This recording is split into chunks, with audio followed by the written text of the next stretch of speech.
آج کا انسان اپنے ہاتھوں سے اپنے بچوں کے گھر اجاڑتا ہے، اپنے ہاتھوں سے۔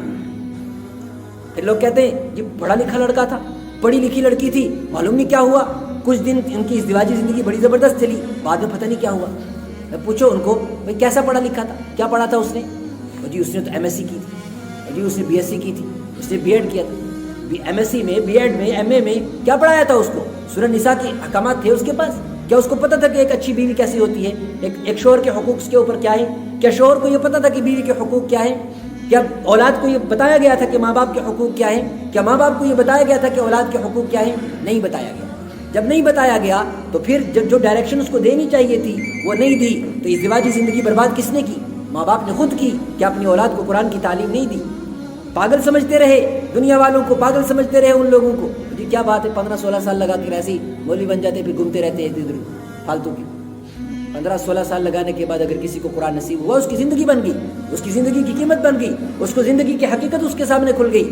وہ کاغذ کے پھولوں سے کبھی خوشبو نہیں سونگے گا، اس کو حقیقت کا پتہ ہے، اس کو پتہ ہے کہ قبر کے اندر کیا۔ ٹھیک ہے انسان کے اعمال کا تفاوت رہتا ہے، ہر انسان سے گناہ بھی ہوتے ہیں، ہر انسان کی زندگی میں مختلف مرحلے رہتے ہیں، لیکن کم سے کم وہ حقیقت سے اگنور نہیں کرے گا کبھی، حقیقت سے کبھی دور نہیں بھاگے گا، کبھی نہ کبھی اپنے آپ کو وہ اس راستے پر لے کے آئے گا، اور اپنے کیے پر پچھتانے کے بعد توبہ کر کے اپنے راستے کو چنے گا۔ اسی لیے اگر دین کی تعلیم اولاد کو نہیں دی جائے گی، اگر دین کی تعلیم اولاد کو نہیں دی جائے گی تو پھر اولاد کا انجام کیا ہوگا یہ ماں باپ کو سوچ لینا چاہیے، اور خود کو اگر اس کے لیے تیار نہیں کیا، خود کا انجام کیا ہوگا یہ ان کو سوچ لینا چاہیے۔ وَيَقُولُونَ، لہٰذا ان چیزوں کو پاگل پن نہیں سمجھنا چاہیے، ان کو امپورٹنس دینی چاہیے۔ ہمارے تو پہلی بات یہاں ہوتی نہیں، نہ قرآن کی مجلس ہوتی ہے، نہ کوئی قرآن سناتا، نہ کوئی قرآن سننا چاہتا، لیکن اگر کوئی سناتا بھی ہے تو اس کی طرف کوئی توجہ نہیں دی جاتی۔ ہم نے خود یہاں ایک دارالقرآن کا نظام شروع کیا تھا، بہرحال اللہ تعالیٰ کی توفیق سے ہی ہوتا ہے جو کچھ ہوتا ہے۔ ایک مختصر سا ایک سلسلہ شروع کیا کہ چند لوگ قرآن پاک سیکھیں، قوم نے تھوڑا سا جذبہ بھی دکھایا، اس کے بعد ایسے بھولے کہ لگتا ہی نہیں ہے کہ کبھی کسی کو شوق ذوق تھا۔